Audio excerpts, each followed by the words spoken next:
Right, in the formal, one of the difficulties of improving speaking and listening in the formal instruction classroom is the amount of time that students have to practice their speaking and listening skills. So anything that is done to increase the amount of practice is good. So if the teaching context is communicative, this will provide opportunities for using language in the classroom. But of course, the time is usually limited, maybe 3-4 times a week. So make the most of that time, right? That would involve, I think, for speaking, speaking as much as you can, not only with the teachers, but also with the other students in the classroom.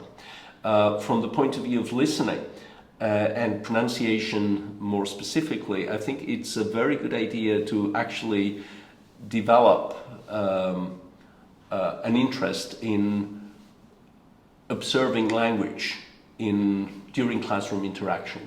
Such as, for example, when the teacher is speaking to other students, you can actually pay attention to the differences in their speech, how accurately they're producing, the words or the sounds of the language. So that noticing part of the interaction, I think, is important. But of course, you need to do a lot of practice to be able to improve in the classroom.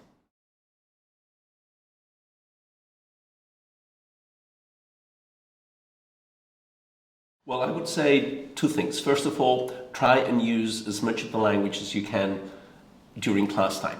But also, it's very important, I think, to try and seek as much exposure to the L2 as possible outside the classroom. So one idea, for example, is to watch films which are captioned, so films subtitled in the L2. Especially in series, I would say, might prove to be more helpful because there tends to be a lot of dialogue in them, and that's a good way, I think, for preparing for the type of interactions that might happen while abroad, and that will probably make communication more effective.